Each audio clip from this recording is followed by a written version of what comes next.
Hello everyone, I'm Bill. Welcome back to my channel. This video is an update on the Saturday or Sunday campaign videos. This is from last Sunday. The party I was running in the fantasy trip has now transitioned over into Pathfinder. And what's going to make this interesting is that they were given funds for a 20th level party and they're only 5th level. So I get to deal with a giant imbalance. I did put a few reins on what they could pick. They can't get anything with spell resistance. They couldn't get access to the wish spell. And anything I think above level 7, spell level 7, they couldn't get access to. But for the most part, it's going to get interesting. So I only had 2 players show up to the first game with their characters completed. The other players just couldn't make it. Some were sick, some didn't feel well. So the one player's playing a druid, there's a paladin, and there's a giant. They go to town and they go to speak to the town council. They are now in a new area from last game. Last game they were in the Norse area of the world. So now they went down to the Greek islands to explore there. And 2 years have passed as they acquired all the items that they spent their money on. So they're now down here and they go to the town council. They are trying to expand the guilds that they started in the Norse area and join them with the guilds that are down here. They talk to the town council about the guild, and then the town council sends them to get approval. They meet with the leader of the Wizards Guild, Franklin the Brave. He is intrigued after the true namer duels a wizard. So one of the characters was a true namer. He gets him to leave some info, some true names, about 4 of them, and so a few knowledges that he can add to the school. From there, he is told to talk with 2 other groups in the Wizards Guild to finalize the approval. He have to go to the Wayfarers section of the guild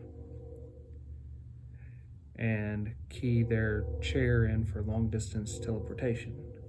It's an item from the fantasy trip. Essentially, you had a chair you sit down in to teleport. Using scry, they scry on one of their guild halls back home, and they had acquired a chair, they just had not been able to key it to anything yet. So they set it up to be keyed together within a week. The party then meets a top hat wearing dwarf in fine noble's dress. He takes him to a gate room, takes him with, he generates a planar, he holds a planar tune fork and generates a portal with it, and he tells them to take one with them to one of the planes, one of the ones that have not been augmented yet or attuned to a plane, and they can tune it to a plane and give it to the guild, and that's the only task he has for them. Well, they go to the astral plane because the giant, I believe, can go to the astral plane and back as a ability once per day that he gets for the race of giant he is. So they did that just so that they could leave if they needed to. To attune the fork, you have to strike it and you have to be there for 24 hours. The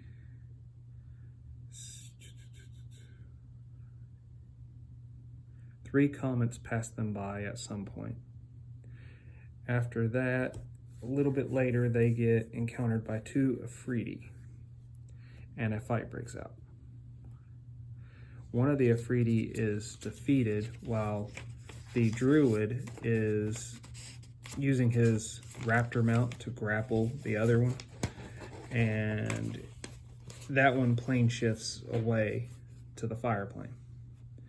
The only one that knows where they're at is the druid. The Ifriti can plane shift to 4 or 5 different planes at will. So the party, after they finish the attuning of the fork, seek out him to help him. The astral PCs return to the material plane first. A group is assembled to go recover the PC that went missing. It consists of Franklin the Brave, the Gatecrasher that they were talking with, and a planar champion and one other. And they join with the PCs in the attempt to rescue the guy that is missing. They meet an elder fire elemental at some point in the travels to locate the missing party member. The missing party member, though, when he first arrived, went and found shelter with his survival skill and found a place that was producing water and was somewhat underground, so it was like steamy, but it wasn't super hot. So he took that for shelter in the fire realm.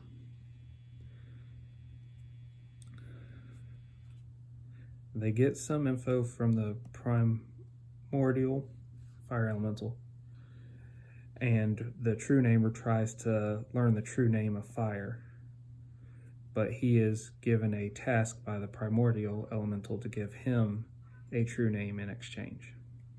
And he selected what the price was, and I believe it was the true name of the paladin's race. The PCs reunite. They attune an extra tuning fork for the fire plane that the PCs wanted to keep for themselves. The party, except the true namer, returns to the material plane, and this is when the negotiation over the true name was made. And then he returns to the material plane because he has no reason to stay on the fire plane when he needs to find his racial true name. Later that evening, 3 comets are seen in the night sky, and a solar eclipse happens the following day.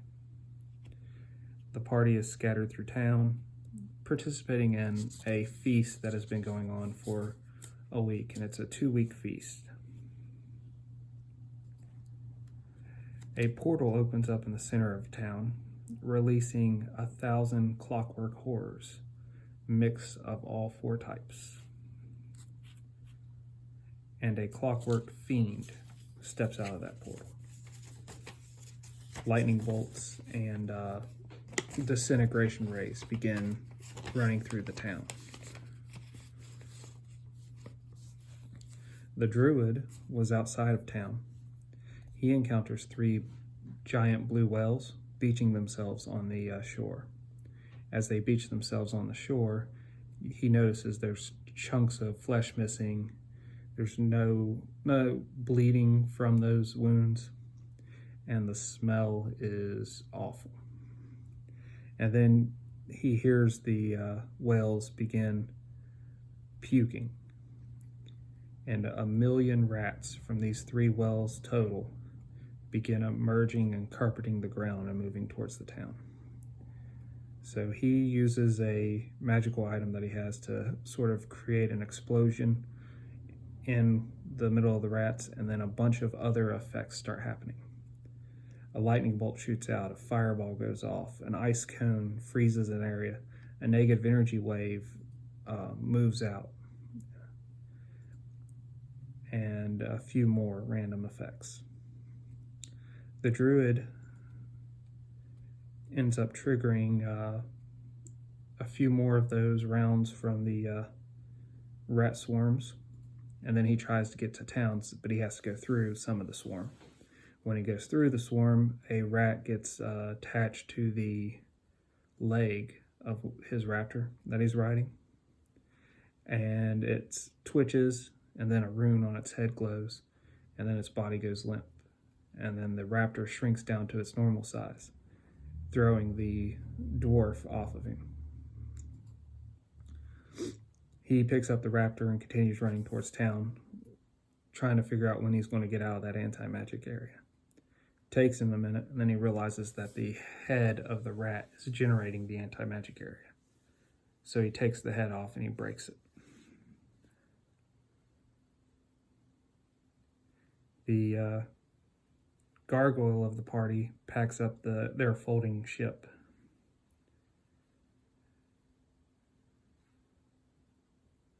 Then the druids, heading straight for the wizards guild to alert them, and the party begins defense of the town / their retreat. At this time, they have alerted the mages guild,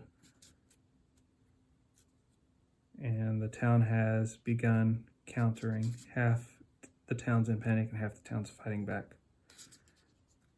The clerics of the town have begun joining in the fight as well. That is the state of the adventure when it is to continue tonight. Well, till we meet again.